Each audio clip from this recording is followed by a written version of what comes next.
Salut à tous et bienvenue sur notre chaîne YouTube Les Rendez-vous Africains. Imaginez une Afrique ou un Afrique, je ne sais pas ce qui correspond, où lorsque la Côte d'Ivoire a un problème particulier avec un pays européen, c'est toute l'Afrique en général qui se mobilise afin de remettre le pays européen en question sur les rails.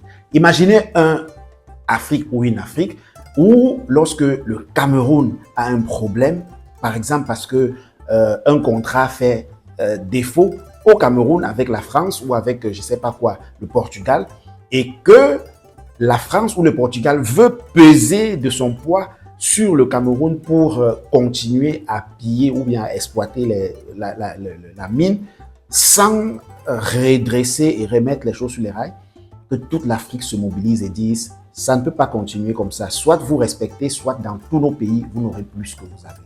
Imaginez une Afrique comme ça. L'Afrique sera enfin respectée. L'Afrique sera respectée définitivement. Nous ne sommes pas respectés parce que nous allons toujours à rang dispersé. Je répète, nous ne sommes pas respectés parce que nous allons toujours en rang dispersé. Je répète pour une troisième fois, l'Afrique n'est pas respectée parce que nous allons toujours à rang dispersé. Aujourd'hui, qu'est-ce qui fait la géopolitique mondiale? Vous entendez parler de l'OTAN tout le temps, tout le temps. Vous n'entendez pas parler particulièrement de l'Autriche, non? Vous n'entendez pas trop parler particulièrement de l'Allemagne, non? Mais vous entendez parler de l'OTAN. Et l'OTAN, c'est un groupe de pays dans lesquels font partie tous les deux pays dont je viens de citer. Donc, quand on négocie, on dit l'OTAN.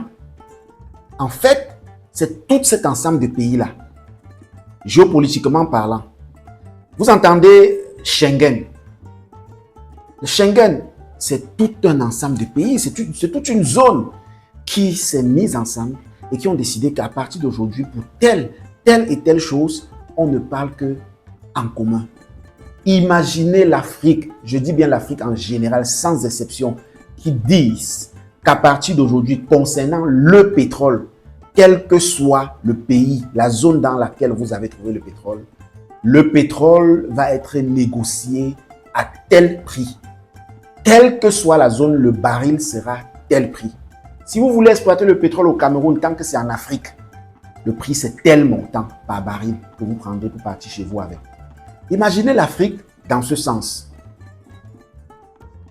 Fermez les yeux un instant et imaginez que dans un Afrique, on se dise, ok, la France a décidé de taxer les produits venant du Cameroun, je ne sais pas quoi, plus cher.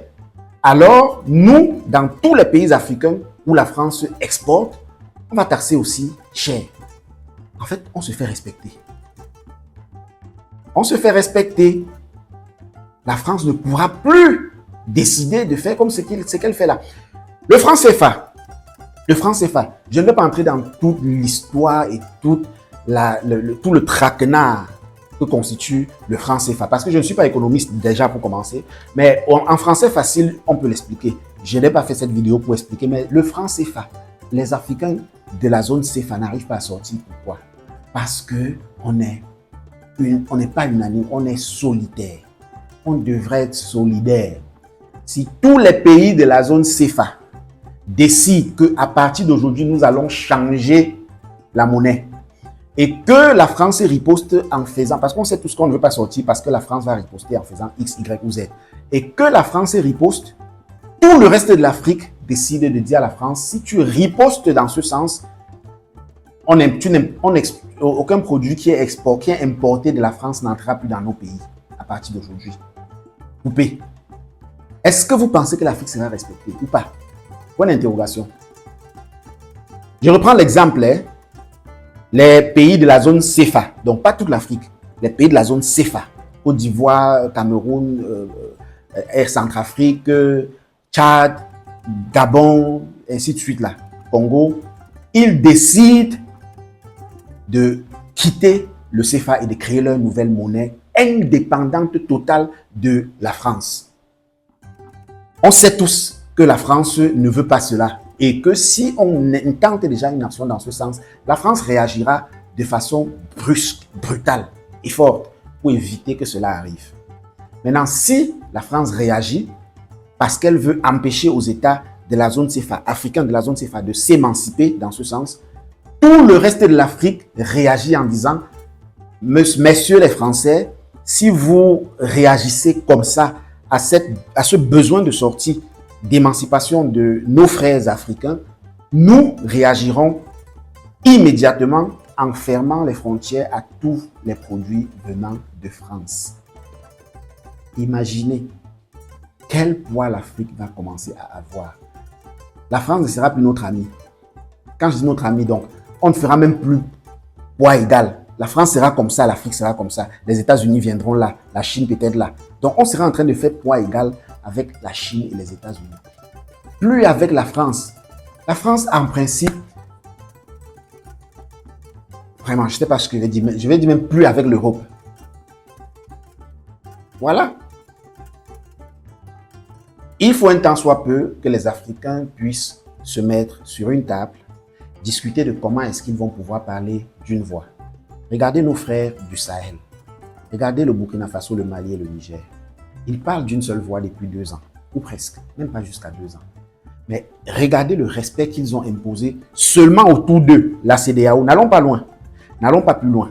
Regardez le respect que ces 3 pays ont imposé aux autres frères d'à côté de la zone CEDEAO, dans les libres-échanges, dans le respect des frontières, dans...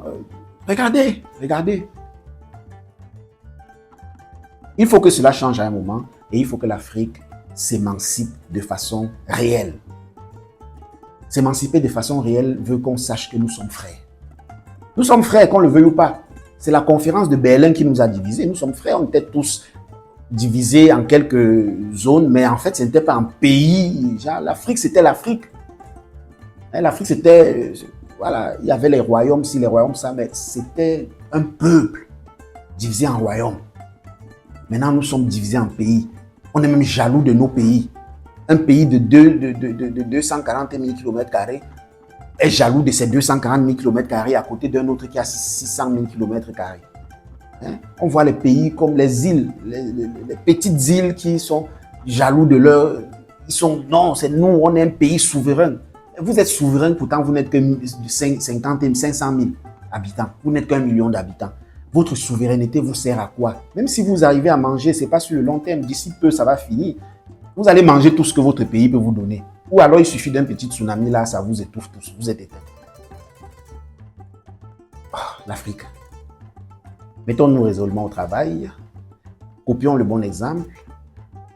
Les vieux doivent laisser la place aux jeunes parce que c'est un combat un peu plus solide que ce que les vieux peuvent faire. Les vieux doivent laisser la place aux jeunes. Et épauler les jeunes, tapoter les jeunes là pour leur dire « Mon fils, vas-y ». C'est ce que l'Afrique est. Et c'est ce que l'Afrique doit faire.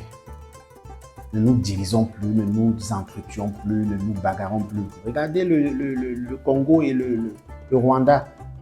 Hein? On sait tous quel pays manipule et fait ça pour que le Rwanda vienne faire... Ouais, le Rwanda peut aller et bomber la poitrine devant le Congo. Le Rwanda est comme ça, le Congo est comme ça. Et il bombe la poitrine. Vous croyez qu'il bombe la poitrine pourquoi? Il sait pourquoi il bombe la poitrine. Il y a quelqu'un derrière. Ben oui. Il bombe la poitrine parce qu'il y a quelqu'un derrière. Donc, soyons très attentifs. Restons vigilants. Évitons les manipulations pour nous entretuer entre nous. Que Dieu bénisse l'Afrique. Abimte.